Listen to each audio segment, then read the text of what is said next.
महात्मा गांधी चित्रकूट ग्रामोदय विश्वविद्यालय और जन अभियान परिषद के संयुक्त तत्वाधान में आयोजित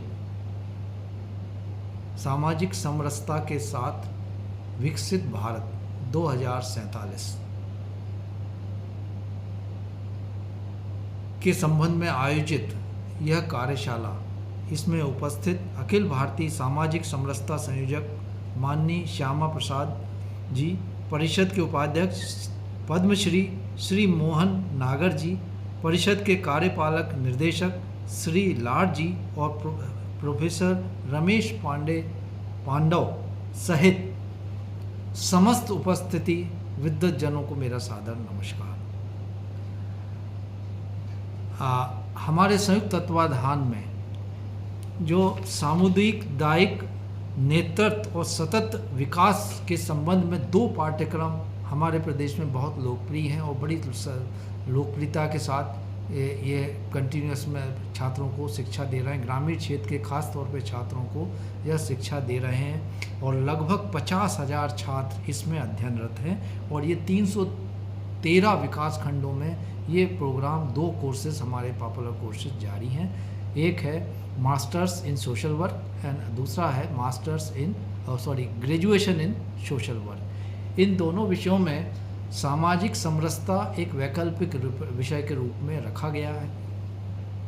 मित्रों, हम सभी जानते हैं कि 2014 के चुनाव में माननीय मोदी जी ने सामाजिक समरसता का आह्वान किया था और कहा था कि हम सभी को एक होकर राष्ट्रवाद में राष्ट्र के विकास हेतु हम सभी को एक हो जाना चाहिए और सारी देश ने उनके इस आह्वान को मानते हुए और एक प्रचंड समर्थन उनके प्रति जाहिर किया था। मित्रों, अगर हम इस विश्वविद्यालय की मैं बात करना चाहूँगा जो कि भारत रत्न नानाजी देशमुख की कर्मभूमि रहा है और उन्होंने इस कर्मभूमि को इसलिए चुना क्योंकि ये भगवान श्री राम का तपोभूमि रहा है ये क्षेत्र। और हमारे सनातन धर्म में ही भगवान राम का एक आदर्श पुरुष के रूप में सम्मान रहा है और उन्होंने ऐसे सामाजिक समरसता के कई उदाहरण प्रस्तुत किए। आदर्श उदाहरण, चाहे वो शबरी के झूठे भेड़ खाना हो, चाहे केवट के साथ उनका संवाद हो, ये हमारी सनातन धर्म की समरसता को प्रदर्शित करता है कि हमारा समाज सनातन रूप से एक रहा है और हमेशा इसमें आपसी संभाव रहा है। लोगों के काम कुछ रहे हों, चीज़ें अलग रही हों, उनके कर्म अलग रहे हों, लेकिन समाज में वो एक होके रहे हैं। और यही कारण रहा है कि हमारा जो समाज रहा है वो बहुत आदिकाल से बहुत समृद्ध रहा है, सुसंस्कृत रहा है, सुशिक्षित रहा है। और यही कारण है कि विश्व में एक बहुत बड़ी आर्थिक शक्ति के रूप में एक समय हमारा देश स्थान रखता था। और यही कारण है कि कई आक्रांताओं ने इसकी समृद्धता को लूटने के लिए इस पर कई बार आक्रमण किया, लेकिन सामाजिक समरसता की ताकत के कारण हमेशा उनके आक्रमण विफल किए जाते रहे।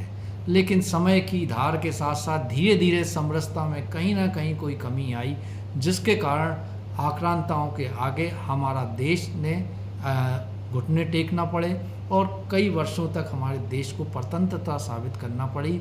और ये आक्रांता अच्छे से जानते थे कि इस समरसता को तोड़ कर ही हम इन पर राज कर सकते हैं। तो इस कारण से धीरे धीरे हमारे समाज में कई कुरीतियों का जन्म किया गया और उसे बहुत ज़्यादा प्रोपोगेट किया गया ताकि हम लोग एक होके ना रह सकें और सदा हम आक्रांताओं के आगे घुटने टेकते रहें। काफ़ी वर्षों के बाद, काफ़ी संघर्षों के बाद जब हमको ये स्वतंत्रता मिली, तब भी इस समरसता का महत्व वैसा नहीं देखा गया और वर्षों तक हम उसी लीक पर चलते रहे और इस समरसता पे वो ध्यान नहीं दिया गया। ये नहीं सोचा गया कि समरसता एक राष्ट्र की बहुत बड़ी ताकत होती है। 2014 में माननीय मोदी जी के प्रधानमंत्री बनने के बाद इस पे बहुत ख़ास तौर पे ध्यान दिया गया और यह हमारे प्रधानमंत्री जानते थे कि इसका महत्व समुचित रूप से जन जन में पहुंचाने के लिए शिक्षा ही एकमात्र रास्ता हो सकती है। इसीलिए राष्ट्रीय शिक्षा नीति 2020 में इसको एक बहुत उच्च स्थान दिया गया और कहा हर पाठ्यक्रम में इसको शामिल किया जाए। हमारे यहाँ भी इसी के तहत इस पाठ्यक्रम को शामिल किया गया। 5 वर्षों के सफलतापूर्वक इसके शिक्षा प्रदाय के बाद पुनः इसके अवलोकन का अवसर आया है, ताकि हम इसको पुनः रोचक और इसके महत्व को जन जन तक पहुंचा सकें। और इसी राह के इसी आह्वान के और इस यात्रा के तहत जो आज की कार्यशाला आयोजित की गई है, यह मैं उम्मीद करता हूं कि एक मील का पत्थर साबित होगी और हम हमारे प्रधानमंत्री का जो स्वप्न है 2047 में हम एक विकसित राष्ट्र होंगे और विश्व के गुरु का दायित्व संभालेंगे। दोस्तों, हम सभी जानते हैं कि हमारी उंगलियां एक समान लंबाई की नहीं होती, लेकिन जब वो एक हो जाती हैं तो एक ताकत बन जाती है मुट्ठी की। तो यही मैं चाहता हूं कि सामाजिक समरसता, इसी तरह आप देखें बाग के विभिन्न फूलों को जब तक हम एक तार में पिरोते नहीं हैं वह माला का सुंदर स्वरूप नहीं लेती है। तो यही समरसता है, यही समरसता जो तार का काम करती है, धागे का काम करती है एक दूसरे को जोड़ने में, इसकी आवश्यकता है। समाज एक होगा, समाज एक तरीके से जुड़ के रहेगा तो वो सशक्त होगा और एक सशक्त समाज एक सशक्त राष्ट्र का निर्माण करता है। साथ ही हम ये भी बताना चाहेंगे कि ऐसे राष्ट्र को कोई भी भविष्य में कभी उस पर ना बुरी निगाह लगा सकता, ना उसे पराजित कर सकता।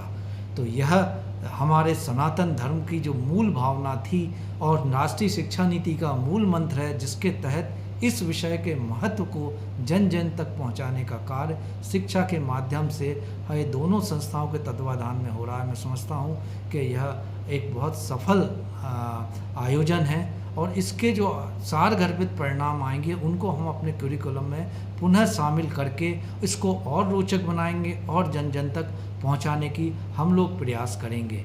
मित्रों, चूँकि यहाँ पे 21 तारीख को एक योग शिविर है जो हमारे ही विश्वविद्यालय में हो रहा है पूरे एरिया का, उसमें लगभग 3-4 हज़ार लोग आएंगे जो अंतर्राष्ट्रीय योग दिवस के अवसर पर योग सीखेंगे, योग करेंगे और ये एक बहुत बड़ा आयोजन है जिसका कार्यभार हमारे विश्वविद्यालय को दिया गया है।